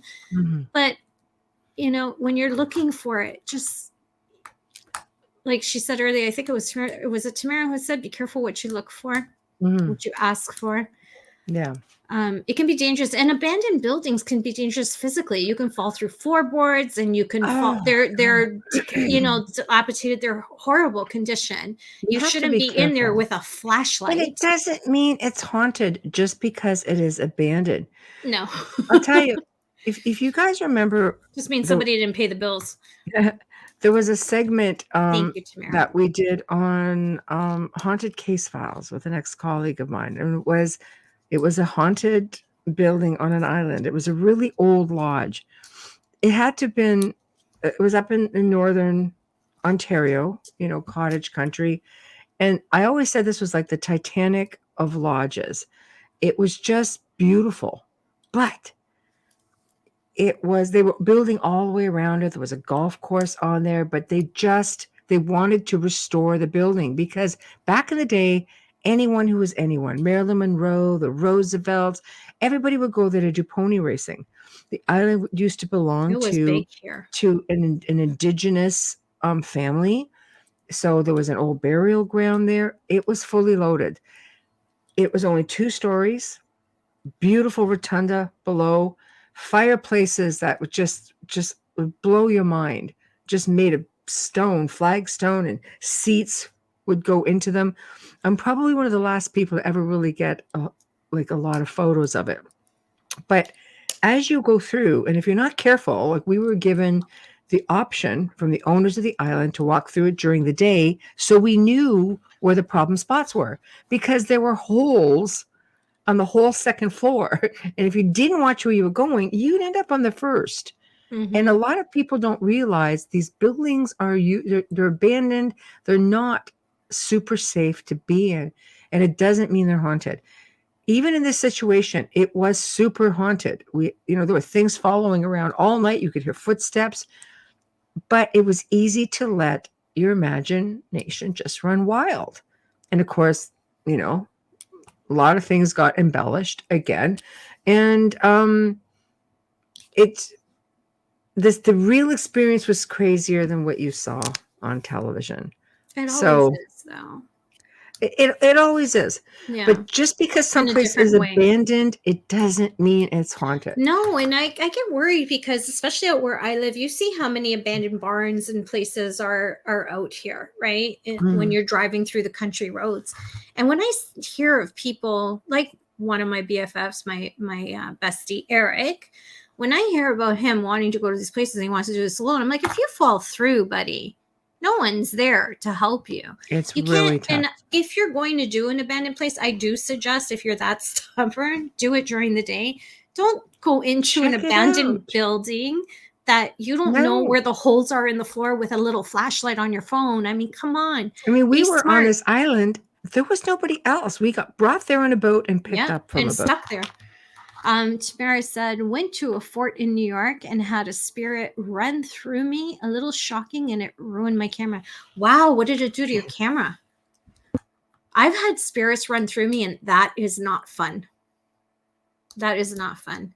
My girlfriend who is psychic, she had an orchard, an apple orchard, very, very old. Right now, it'd probably be about 200 years old. And in the farmhouse, a little girl had died in the well. So the first time I was going to her home, I didn't even know. And I'm going through the extension part that she built. And then I walk into, and I could physically feel, without even looking, that I'm walking into a whole other era. And as she takes me upstairs, I fell over and held the steps, and I couldn't breathe because I said to her, and I didn't know at the time, I said to her, you've got a little girl running through here. She just ran right through me, almost knocked me off my feet. Because you could hear, and she's through me. And I'm like, what the hell? And she's got all kinds of evidence. Like, she would just play with a grocery bag, put it up like a balloon, and you would just see the grocery bag. She left toys up there for her in the attic because this was her room. Not the attic, but the other floor of this very, very old little farmhouse that she kept when she built the extension. So she kept a baby monitor up there.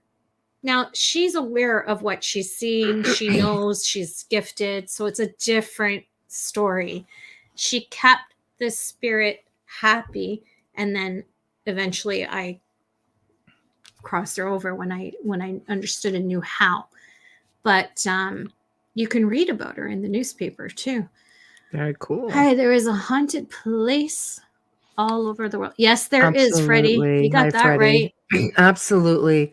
I don't think there's ever been one place I have been to where I have not encountered energy or, spirits of some sort. I mean, I always say there's a whole other world that we share space with. We're just not fully aware of it. This is a good story by Wayne. Sore neck. Wayne says, I was at an old fort, and when a photo was trying to be taken of the officers' quarters, the camera was knocked out of the photographer's hands. The name of the long lens was Canon. So they might have thought it was a Canon and slapped it. he continued, I'm thinking the office didn't like the idea. Oh, the officer didn't like the idea of being shot with a can. It would be something if you could familiar to read, you him see that way. canon, it's like he's not going to understand the lens. But it goes to show, the perception, like what we wouldn't think twice about it. But for them, it's a word, but it's an association, and nothing ever good comes out of it, right? Oh, Tamara worked on a farm where a child died in a fire, and you would hear and see the small child quite often. There is That's sad. That's sad. An old building nearby, which is I believe some type of farm right now. I don't know if it's still open. It's been 3 years since I've driven anywhere, but anyways, and every time I would drive by it, I would hear children screaming, and I could see flames, and I would see like a minister on the grass, and teachers and nuns around, like with these children. And what I understood it to be was like an orphanage. And I always thought it was just in my imagination. And then speaking to one of the parents on parent council, who's third generation in this area, I was told that it was, and it burned down.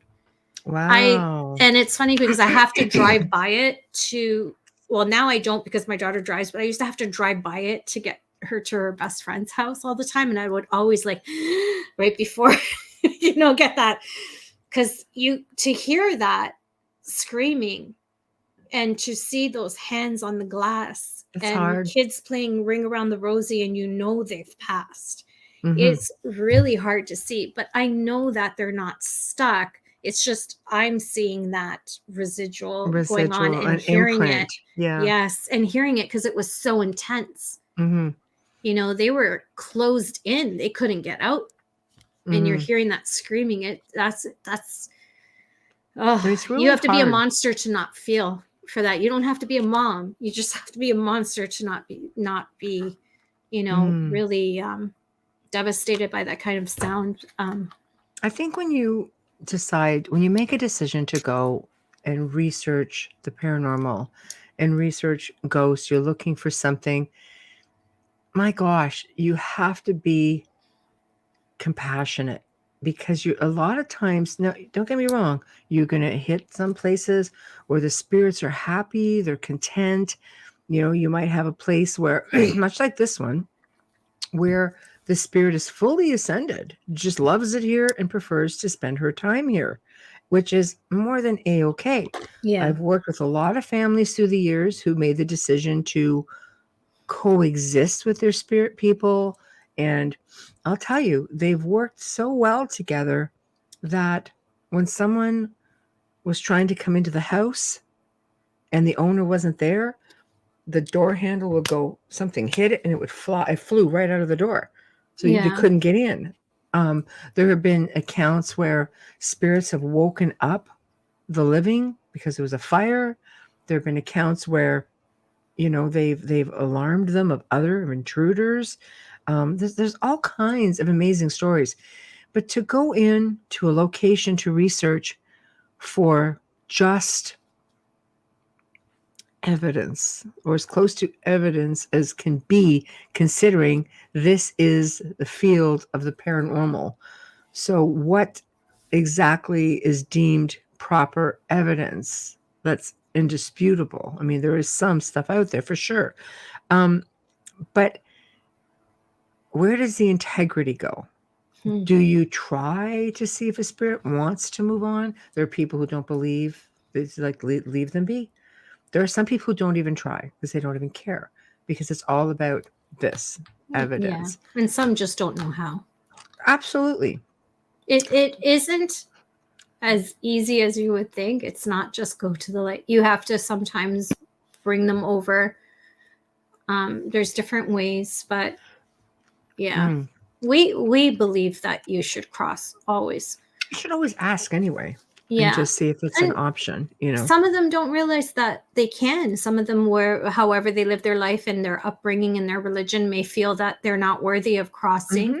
And it's important to explain that they are. I mean, even if they're Christian spirits, they're taught that God forgives and loves all. So, yeah. And again, this is just our personal view on things. Yes. There are people who this is how they make their living. They have a haunted location and this is how they make their living. I can appreciate whatever anybody has to do. It's just, this is also a haunted place. People used to come here and stay. And the spirits were we would always make it clear. You're having company. If you wish to mingle and partake, that's up to you. If not, that's up to you too.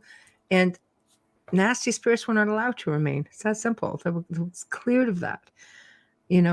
Good spirits are not stuck here. They come, they go. If they love it there that much, they can come back without the hardship, without the baggage, without the fears. That's the misunderstanding. Take it away from them. Yeah, the spirits don't realize that they can come back. They think that they're waiting on. Sometimes they're just waiting to communicate. So you have to find out what it is, why they're being held back, and assist them from there. If you can't, find someone who can. Email Absolutely. us. We'll do it. Wayne says, can you discuss the connection with some aliens and hauntings? That sometimes in areas that are haunted are also areas where aliens have been reported. Yeah, I encountered that many, many times, actually. I would say in my couple of decades of doing this, at least half of the locations to which I worked at also had sightings of extraterrestrials. So I think it goes back a little bit maybe to what we were talking about even with Ryan last night, that, he didn't even think there were actually ghosts. He believed everything was extraterrestrial. That's the first time I've heard that, but it's interesting. Yeah. It's an interesting theory. Always interesting. Yeah. And you got Joe's theories, spirits being dimensional bleed-throughs. We hear that a lot. That's why we laugh at that. We're not laughing at the idea. It's just he says that a lot. No, it's true. It's true. I definitely feel if there's a portal on site that, spirits can use it as easily as ETs can use it. Alleged, demonics, cryptids, anything can come through these portals. Cryptids, I believe, and again, we've spoken about this, are very possibly, are they extraterrestrial? Some believe so. Some believe that it is dimensional or interdimensional. And again, I'll use the Loch Ness Monster just for an example. They have checked this loch many, many times. And experts and scientists all agree that a large being such as a plateosaur, which they believe is in the water, could not sustain itself. There's not enough food. There's not enough anything. Well, think about how much they have to eat. Like blue whales, how many pounds of fish they have to eat a day. They would have to be way out in the ocean for that. Exactly. Yeah. So if you bear that in mind, that this thing, the sightings of this animal has been going on for decades and decades. You have to think, okay, is everybody wrong? Or maybe, just maybe, they're coming in through a portal and leaving through a portal. Let's look at Bigfoot. Some people believe they are also interdimensional extraterrestrials that use portals because there'll be an eyewitness. They'll say it was there 1 minute and then just gone, and they went around the area and there was nothing. So they're either dropping down into a cave system through these areas that nobody knows, but they, of course, would know. And our forests are vast. There's a lot of thick, dense forests. But I don't know. I think the portal theory definitely stands. You have these large, pterodactyl. They're saying some thunderbirds look like pterodactyls.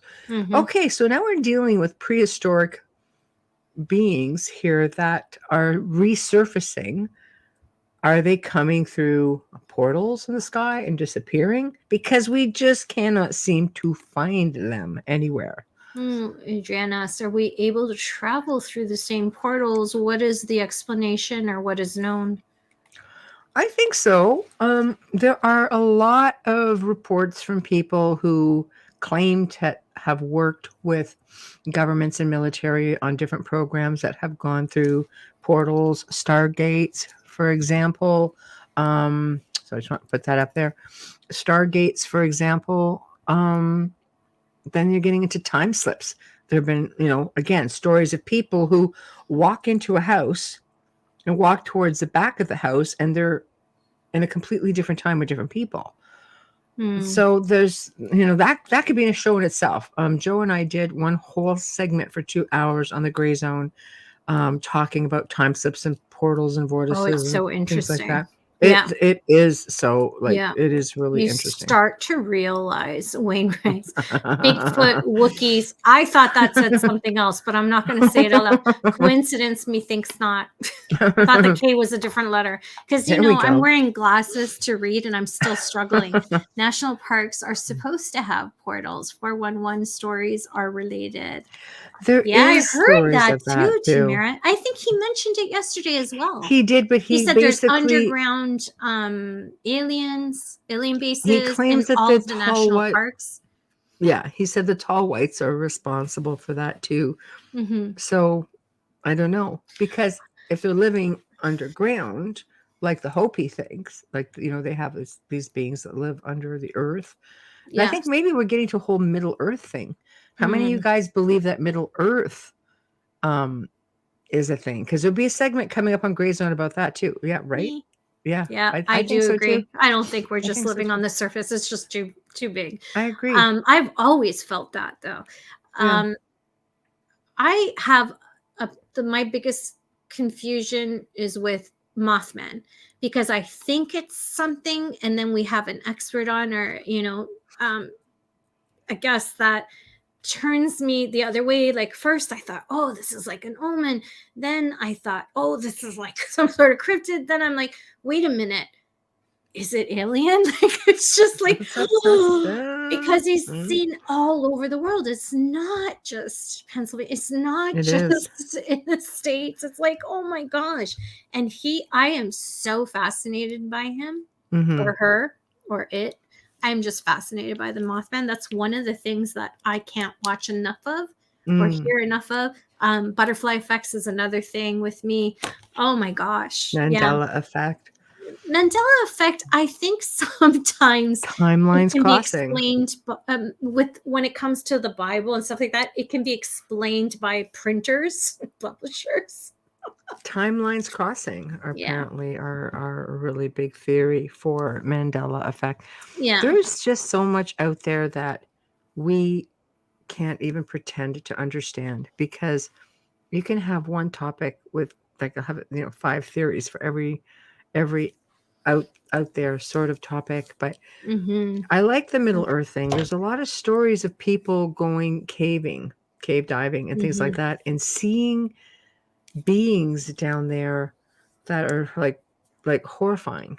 And then yet we've had guests who have come on and said that they've been in contact with people who have gone hiking and going through tunnel systems inside of a mountain and going through a portal and ending up someplace completely beautiful.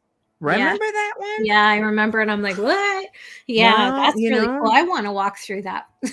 I know, right? I want to do that hike. I know. It's insane, but science will argue against the cave thing when you're going underground, not through a mountain. Yeah. They will argue that the gases underneath the earth, because they can't come to the surface and they can't thin out. They're so extreme that you think you're seeing because it's what you want to see. So there's always somebody saying nay. Tamara, Grand Canyon has stories of portals to Middle Earth. Yes, that's true. Yes, absolutely. So I don't know. Disney jumped on that bandwagon when they did race to the mountain. What was that? Space Mountain or something? Where you went right through. I know. I don't know, people. I think that there's a lot of topics here that can be addressed. You could do whole shows on. And I know with Gray Zone, we have actually done a lot of shows on portals, like I said, vortices, stargates, things like that, power spots. I think fascinating. It's not uncommon. I mean, the ancients would build their monuments over power spots. They knew where they were. You didn't have things like cell phone and satellites that could interfere with the energies or the ley lines and confuse, frequencies and things like that. The ancients seem to know where these places were, and they built over them, and the church would come over when that was done and build their own monuments over it. I don't think that's all coincidence. Notice none of their structures are crooked. Right. And when you see the ancient, when they dig up these ancient villages and these cities, you see subdivisions, like our subdivisions. I stop with these air quotes. I don't know what the hell I watched that latched onto me with that. You see the subdivisions, and you can see, you look at old Rome, you look at old Tuscany, you can see straight through. Paris is like that. You can see straight through these old antique buildings, and you're like, how did they do that? They didn't have what we have nowadays, and they can't build a good road right now. I don't know if you've seen that meme. True. The engineers came in, and we have potholes like crazy where I live. I mean, we're known as the worst city in Canada for potholes. And I can't tell, my daughter's taken out 2 tires in front of my house from the potholes. Australia, glasses would be a good idea, Tamara, sorry. Australian natives can see the energy lines when they go on a walkabout. That is really cool. That's true. There are some people who actually can. They themselves are almost like dowsing rods. They can feel where everything is. I just think now with our environmental interference with technology, this is something that doesn't happen easily anymore. And I truly think that there's beings out there that we do share space with, and as we infringe on their space, you're going to start seeing more. It really is that simple. We do not take care of this planet, and there are other beings here who have been here long before us and who would probably give anything to be here. We have a really amazing planet.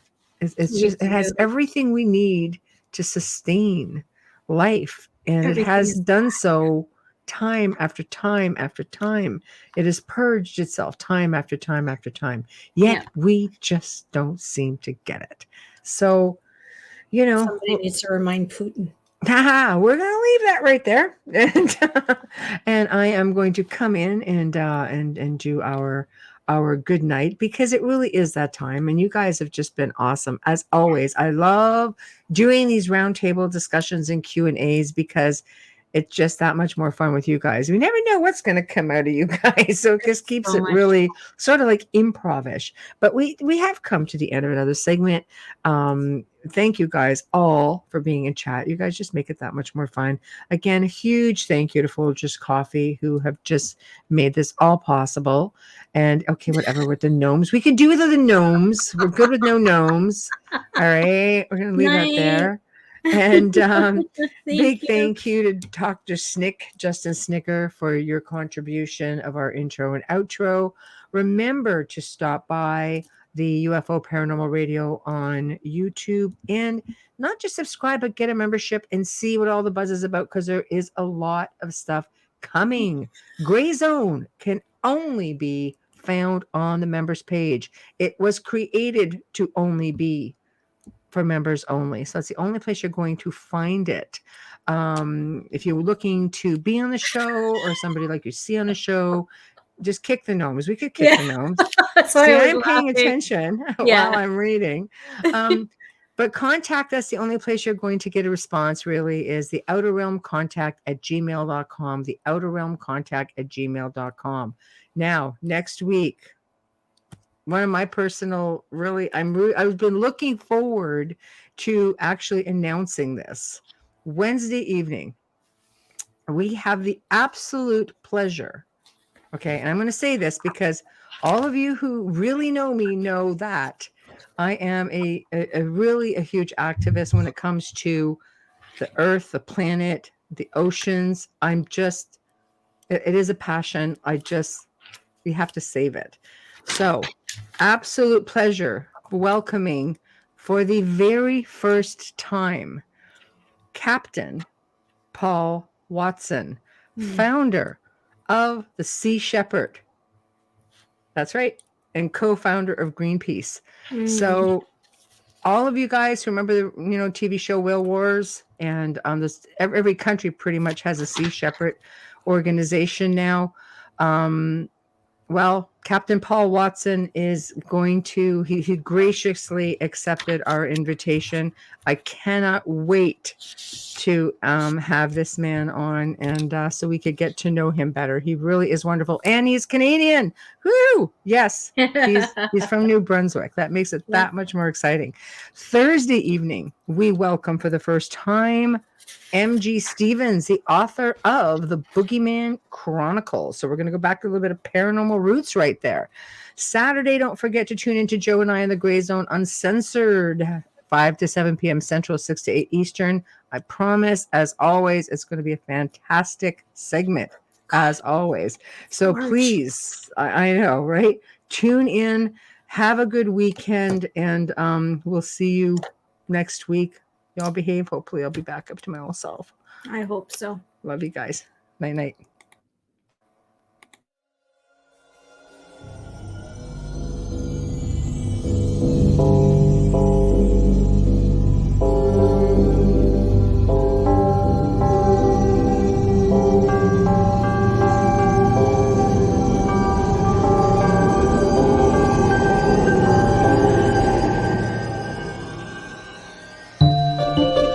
You have been listening to The Outer Realm with Michelle DeRoche and Amelia Pisano, airing live every Wednesday and Thursday evening, 9 to 11 p.m. Eastern, 8 to 10 p.m. Central, on the United Public Radio Network, 105.3 FM in New Orleans.